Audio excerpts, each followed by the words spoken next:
If you've been cycling for a while, I'm pretty confident that your bike buying journey would be similar to mine, external to the year you purchased that first performance-focused race bike. Normally, the second bike that you will purchase in your road bike buying journey, which today, I guess mainstream would consider that entry to mid-level range, which is, for those of you familiar with group sets, the Shimano 105 to Ultegra group set range, if you're lucky. For me, personally, it was 2010 when I bought this Specialized Tarmac Expert, and I negotiated a deal to put on some nice Mavic carbon hoops. The total cost was roughly 5,500 AUD, or if I put that into an inflation calculator today, that's roughly 8,000 AUD, or that's 5,000 USD. I probably spent a little bit beyond that mid-level range, but in 2010, in that era, most people were spending around 4,000 to 5,000 Australian dollars. And to validate that hypothesis, I actually spoke with this bloke here, Damo Jones, who ran a successful Specialized dealership for over a decade during that period. And he agreed 4,000 to 5,000 AUD was where it was at in that 2010 era, albeit he was a Specialized dealership, not a giant dealership. But fast forward to today, where you can still get a full Ultegra electronic spec group set carbon fiber road bike from a reputable brand being Polygon for 4,400 Aussie dollars from my friends at Bikes Online, today's video sponsor. But more on them later in the vid. From all the discussions that I've personally had over the years, selling bikes secondhand and so forth, I feel the budget for that first performance focused race bike, the second bike purchase in the bike buying journey, is still around that 5,000 AUD mark, maybe more like 5,000 to 6,000 AUD now versus 4,000 to 5,000, which is roughly 3,000 to 3,500 USD. If you disagree, you can let me know below. And when you're buying that first performance focused race bike, you're very excited about this purchase because the first bike you probably purchased or maybe even borrowed was a bit of a brick, but something hooked you in shortly afterward. It could have been a Strava segment, or maybe you're just looking to compete in the local group ride. And normally that desire to purchase that first performance orientated race bike will happen 6, 12, maybe 18 months into your road cycling journey. But guess what? When you're new to road cycling, which these people are, you don't know what you don't know. Or as another YouTuber puts it, if you know, you know. And the big problem with that $5,000 to $6,000 entry to mid-level market, and I'm going to throw my mates at BMC under the bus here because I own one of these bikes for a while, but this is consistent across all mainstream brands, and that is this BMC Team Machine SLR5 with 105 Di2, which was roughly 3,500 USD or circa 5,500 AUD, was 8.2 kilograms without pedals. Now, if you don't know, you don't know, but I can tell you, unless you're 8'9" and require a really significant size frame, anything over 8 kilograms is in the brick category.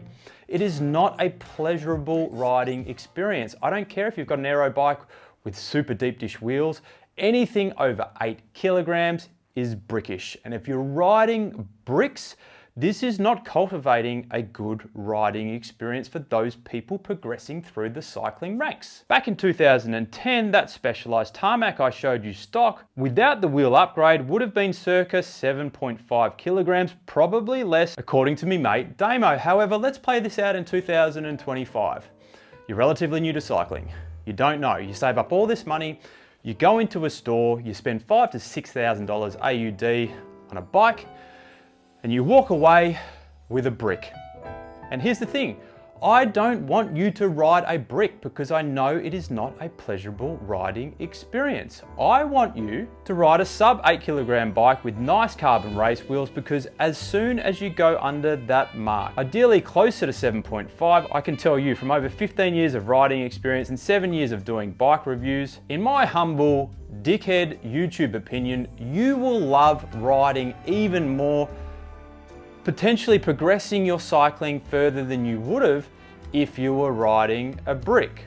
Now, I have some compelling ride data evidence in this video to share with you, put together by expert bike fitter Neil Stanbury to prove this point again, because I've proved it in previous videos, using this Polygon Strattos S8X with Ultegra Di2 and some Novatec carbon wheels, coming in at 4,400 AUD, or that's just under 3,000 USD. And despite the fact Polygon, a well-regarded Indonesian brand that has strong roots in mountain biking world, touts this more as an endurance road bike, this is what expert bike fitter Neil Stanbury has to say. It's an interesting bike. It's got some pretty aggressive geometry for what is supposedly an endurance geometry bike.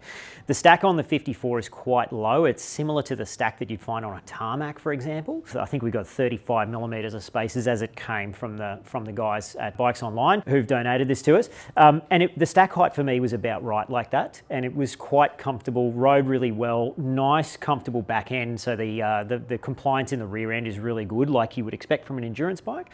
But the actual geometry of the frame, it's surprisingly low in the front end. So just be wary of that if you are purchasing it. I can also tell you, despite this having Shimano Ultegra, this bike is a proper brick, which goes against the theme of this video, but bear with me. You see, our medium came in at circa 8.5 kilograms without pedals and one bottle cage and one computer mount. I mean, my gut feel is with this bike, some people might even just buy it for the Shimano Ultegra, sell the frame and the wheels and be done with it.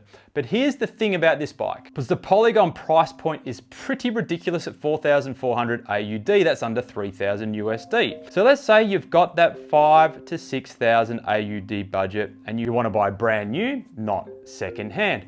Rather than buy a mainstream 105 brick, you could buy something like this, which yes, it is a brick, but it's only 4,400 AUD. It's got Ultegra and not 105, and you've got available budget to immediately swap out the wheels, which you'll soon find out are carrying a lot of weight. Plus, if you want to be performance focused, you've got a nice set of carbon race wheels to put on your bike immediately. So let's hear what Neil had to say about what it was like to ride this bike stock, and then what happened when he put the carbon race wheels on it. The bike itself, the frame felt good, but the wheels made it feel really sluggish. So I did a series of hill climbs up a local climb, which is about a 7-minute effort, just holding a steady tempo wattage, which was easy for me to hold, which was about 260 watts. We managed 4 really, really smooth runs, and all the runs were within 1 second of each other, which was nice and accurate. And then we upgraded the wheels and redid the run. So these are a set of creative classics, $1,500 odd worth from Michael Redding down in Melbourne. Really good wheel set. We chucked a couple of Conti 5000s on them and some AliExpress /eBay TPU tubes. So when we repeated the test at exactly the same wattage in 0 wind conditions, we got 10 to 11, maybe even 12 seconds. Yeah, it's a decent amount. And the bike, more importantly to me than just that little bit of extra speed, the bike was so much more responsive. It was faster in a straight line, and it was way quicker to accelerate. That is how much faster you have gone with roughly a $1,500 upgrade, which reduced the bike weight by well over half a kilo. Although to be honest, I still think we're a little bit too heavy here. Although keep in mind, we have left the full chimney here, and given the savings you're going to get with a bike like this, potentially if you've got available budget, you could go for some carbon bars, which will then reduce the weight even more.